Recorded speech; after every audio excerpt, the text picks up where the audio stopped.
And the East Coast tour continues. I'm lucky enough to have gotten Zach Everett, co-owner of Magnetic Hill Wineries and Loose Wire Wineries. Yes, thank you, I got that right. So, you know what, we were by here actually. So to tell you the truth, why we found you is we were at Uzva Spas. We came in and we came by here on our trip in last time. We're doing multiple tours of the East Coast, and I saw this place and I thought, wow. So I wanted to come back because I'm a developer. I built properties most of my life, and quite frankly, I drove by and I said to Shar, I said, we got to come by because this is quite a place. And so our show team, our show build team, actually started calling, and congratulations, we heard you got married, so really good news. But I really love when I see a place like this, I think to myself, what is the vision and who created it? And so I really wanted to meet you, so thank you, and hear what your vision was for the winery. So if you can, share a little bit of how this started and what the vision was. Yeah, no, absolutely. So family business. We started off here in Moncton as a local strawberry farm. So strawberry farmers had a U-pick a couple kilometers up the road. Okay. And the original question we asked ourselves as a family is well, what can we do with the fruit we grow so that we can make a product to sell all year long? Right. Because the thing in farming, if it's too hot, too cold, too wet, too dry, Mother Nature is really good at stealing your paycheck. Yeah. And then if the weather is perfect, well then there's road construction or trade wars or other things that can really cripple a farm. Yeah. And as farmers, we were working all year long to feed other families, but then a few years we didn't actually keep enough or make enough to then feed our own family. Mm-hmm. And so that's what led to the original question. It's well, what can we do with the fruit we grow to make and sell a product all year long? Yeah. And then one day we just joked that the answer for a Maritimer is always alcohol. Okay. And then it hit us. We're let's make strawberry wine. And I believe it or not, that was the mid-90s. It was still illegal to make wine in New Brunswick. So we're a very young industry here, compared to Ontario, or compared to some other parts of Canada, definitely compared to other parts of the world. Right. Okay, so you said, okay, let's pivot, right? 100%. So yeah. So now the tough part is, you're a strawberry U-pick company, and now you say, how do you pivot, and how do you figure out how to? Now you added on not just we're going to show you in a minute. We're going to, before we leave, we'll probably leave Zach and spend another hour here just filming everything else, because it's pretty wild to what he built. So then how do you get into designing this? And then you have a restaurant piece, you have a wine tasting, you have I see an event tent. How do you get there? So 21 years of blood, sweat, and tears and hard work, and definitely vision. That's one thing that my family and I are really good at, is just being able to see kind of the 20 years out, and then that gradual hard work to get there. Right. So speaking of the hard work, here's the pictures. Take us through. So in terms of, we had here's some pictures of the original strawberry farm and raspberries, and then back in the day, we had us and other local farmers, we actually had to petition the provincial government to change the rules, change the laws, let us have a wine industry here in New Brunswick. Wow. And so slowly and surely, we were getting closer to starting the winery, and then this house came up for sale. And so we had this conversation of if we're going to start a winery, let's really start a winery. Yeah. So this is actually what we bought back in 2003. It was known as the old haunted house on the hill. So people from Moncton knew this house. It was a big landmark in the community because it was actually abandoned for 20 years before we bought it. Wow. And it's again known as the haunted house on the hill. So even here, the barn that we're standing in, you guys would have been buried right now in newspapers and bottles and clothes and furniture, because the owner before us was a collector. Collector's the polite word for a hoarder. Yeah. And it was a really interesting property. People came through and partied in it, ransacked in it, tried to burn it down a few times, but the house always survived. And the first thing my parents saw when they walked in this house, so you have to imagine, just hoarder, dump trucks full of all this stuff, especially newspapers. And the first thing my parents saw was, when they walked into the kitchen, was then a newspaper article about my mom from Halifax when she was a teenager, when she won this competition called the Young Farmer's Daughter of the Year. Oh. And that article was just front row center there in the kitchen. and like I've told that story, you know, tens of thousands of times now over the last 20 years. And it doesn't matter how often I tell it, I still get this fun little emotional wave. Yeah. Because we know we're supposed to be here doing what we're doing. Right. And it's very rare to have like that level of connection to your craft or, you know, what you do and why you do it. Yeah. 100% we know we're supposed to be here telling the stories, making wine, and showing tens of thousands of people a year around here. Yeah, make them happy. Oh, nice. And so you get this property it wasn't in your family, you bought it, yeah. right? And of course, like when you look at the vistas, which we're going to show the folks after, but when you look at the vistas, you understand why you see the potential in it, right? And then comes the design of the building. So then the design of the building, which we're going to go in a minute, you start figuring out how do I take advantage of the vistas and the winery, I assume, right? Yeah, 100%. And so I guess to come back to, you know, so on the development side to begin with, like when we bought this old house, like yes, there were lots of developers looking at the property, the vistas, beautiful 10-acre site in Moncton, a very rare, you know, chunk of real estate. Right. And for us, like when we presented the offer to the family who owned it, we just said like what were our plans and what we wanted to do with the property. And there was about 150 people trying to actually buy this property at the same time as us. Yeah. But we were the only the only family, the only people that wanted to actually renovate and restore the house. Okay. And that was really how we even ended up with this property, because we were pretty low on the totem pole as far as like other developers and things. It was just you know, for us it was like sell a bottle of wine, buy another 2x4, or sell a bottle of wine and buy a case of nails, and so it was like it really took us over 5 years to get it from that original house to even something that looked remotely close to a winery that one would normally visit in you know, the Okanagan and Niagara. Yeah. And so those original 5 years were some pretty hard years of like work on the strawberry farm all day, work at the winery all night, and then in the off seasons do the actual physical renovations and the restoration of this house. So yeah, original winery started in the cellar, and the goal was 5,000 bottles of wine a year. That was it. And then now this year we're about 200,000. Oh wow! So it's a big jump after 20 Congratulations! Yeah, that's so cool. That's so cool. And so when you're doing this, so the interesting part to me is when you're coming. Did you create a master plan out of the site at that time? So did you sit down? Absolutely not. No. So you just started off with the house, and then you started working the house out, and then from there. Yeah. So the original vision was 5,000 bottles of wine a year, seasonal tourism business. And we actually, the original plan for the second floor, we wanted to have a cluster of little artisans. Like we wanted to actually build that so that we could provide some support to other families in the region to sell, their wares or their goods. Gotcha. And then as a developer, you probably know fund restrictions that the city or the governments or other things put on you. And for us, it was impossible to renovate the historic site, keep the integrity of a heritage building, but when we would have been considered a shopping mall. So then we would have had to have gutted the actual historic integrity of the property. Mm-hmm. So then that forced us to shift midway through the project into a different vision. And so for us, it converted into a bed and breakfast, because the bed and breakfast was the only way that we could actually operate a business, live here, and then be able to maintain the historic value of the property. Oh, I see. Okay. Oh, cool. Well, that's a neat story. Okay, now wine.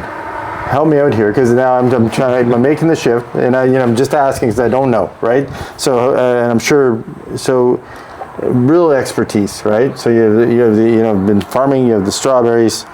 You shift over to wine. So I see, you have got a background, you understand the soils. So how do you get the knowledge to do that? So where does that come from? So we worked with a fruit wine consultant out of Niagara, who was one of the pioneers or advocates for fruit wine in Ontario and the rest of Canada. Yeah. So got some good help in for the first couple of years on the consulting side of things for our fruit wine making. And then at that time, we had actually promised ourselves we'll never grow grapes here.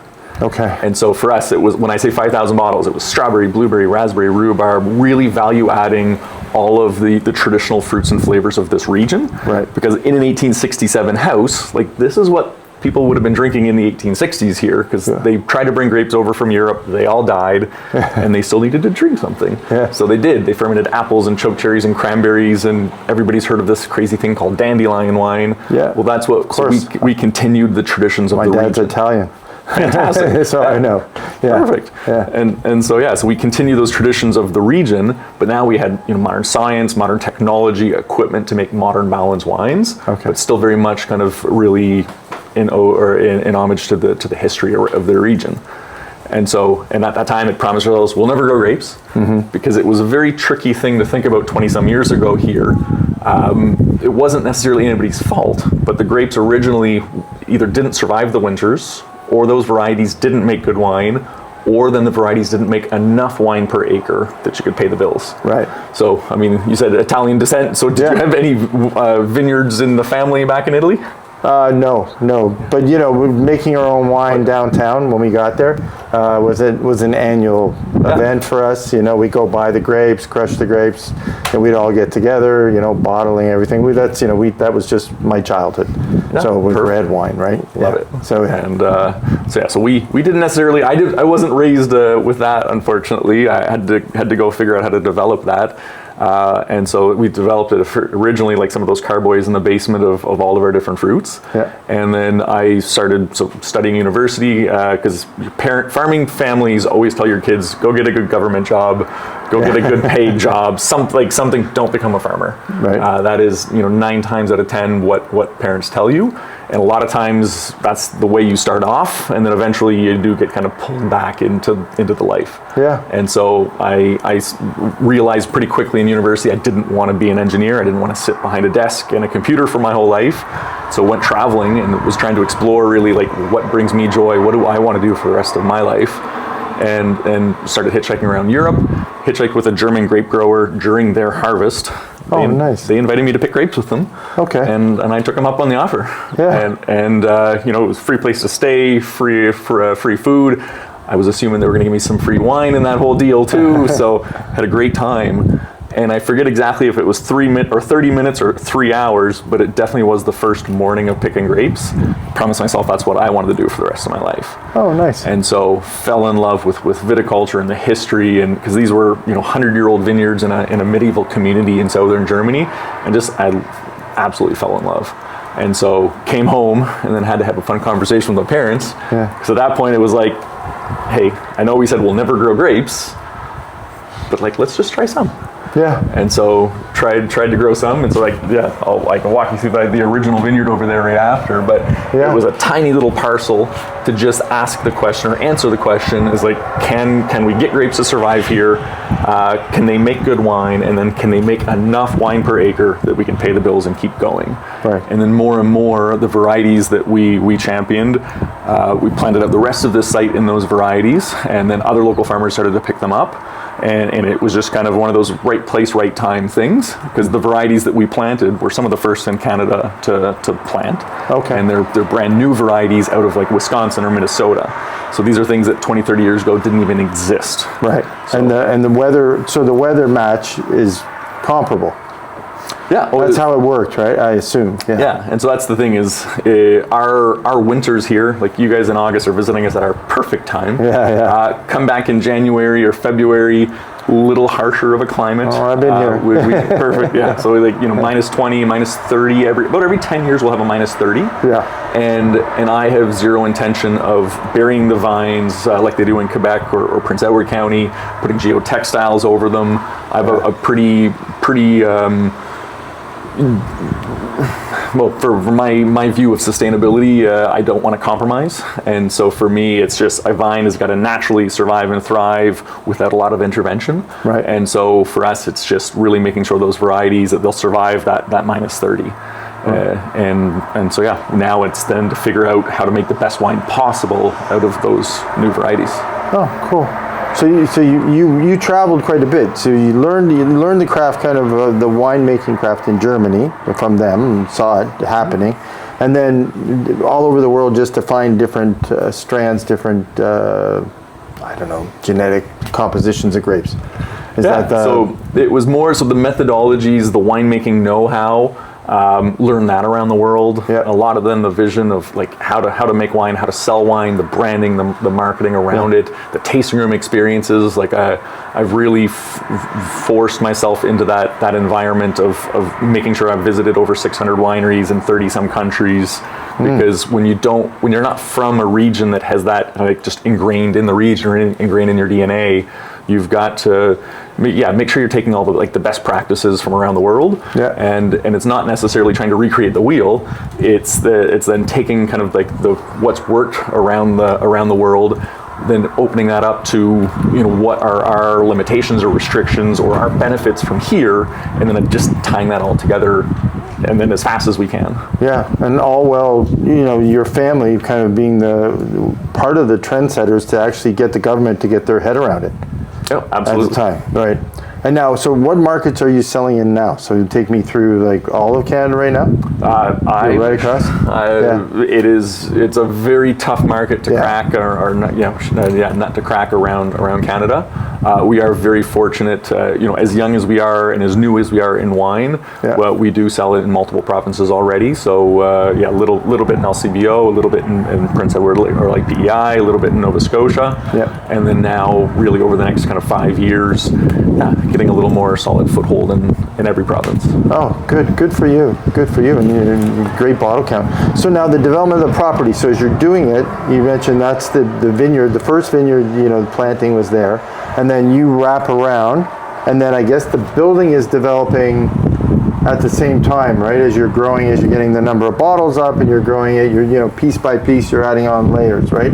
And you're saying you're building it yourself, or we're our own construction crew. Really? So, yeah. Oh wow. So it was so family effort to get the actual original house renovated and restored to what you guys see today. Yeah. And then it was really evaluating. Okay, well, so where's the business today? Where are we trying to get in 5 or 10 years? Yeah. And at that time, that's where I'd kind of we had an opportunity in New Brunswick to finally start selling through NB Liquor, finally start selling through the grocery stores, and now having an access to market with a pathway that allowed us to be bigger than just a seasonal summer tourism business is what convinced me to be able to come back and buy into the company and grow it with mom and dad. Yeah. And so at that point it was, okay, well, what's our goal? Where are we going to try to be in 10 years? And what can we afford to build? And definitely bit off a lot and started building then the building that you guys see today. Right. And do you mind giving us I know 100% time, but I'd love to actually have you walk through and just talk a little about what your thinking is as you're doing it, and sort of giving us kind of a phasing. That'd be great. I think that'd be very interesting. Fantastic. And follow me. Story. Yeah.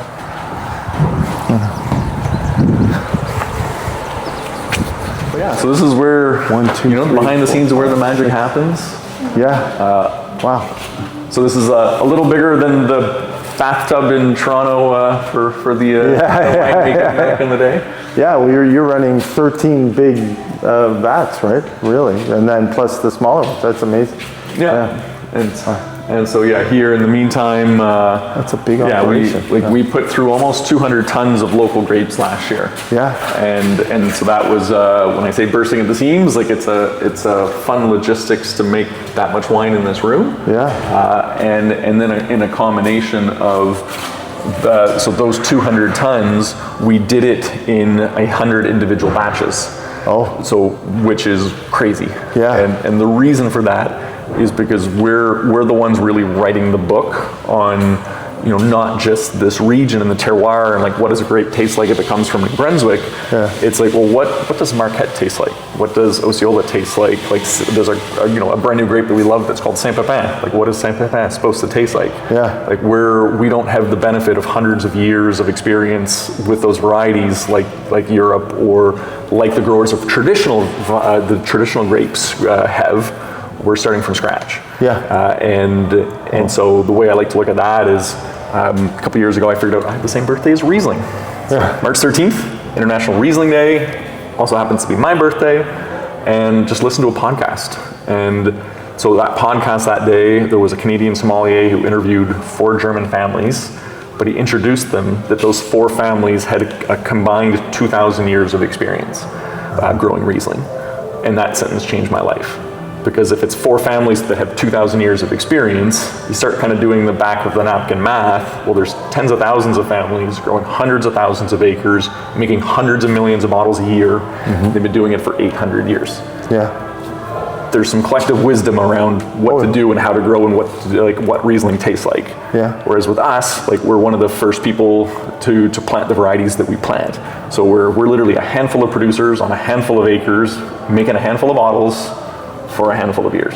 Yeah. And so for us, we have to then try to catch up. And so we're recreating, generational knowledge, but very quickly. Yeah. Well, I think that's terrific. You're pioneers, actually. Pioneers in the province and pioneers in Canada, which is so exciting. Are you finding, so it's interesting, we have a business back in Toronto, and it's a charitable gaming. And when I started it, a lot of people didn't believe in it. They were like, I was going to fail. And so what they did is they used to come around and sit, and then we have 2 restaurants inside. And they used to sit and they used to watch and they think, this thing won't work. But it did work. And so now it's funny how people come around every once in a while just to check out what we're doing, because we did something that, quite frankly, no one thought was going to work. Did you find the same thing? You get all of a sudden, people will pop out of nowhere and 100%. Yeah. And that's one of it's one of the biggest challenges, but it's also one of the most rewarding aspects to what we do. Is we are doing the impossible. And what we're doing usually takes other regions, 20 to 40 years to develop.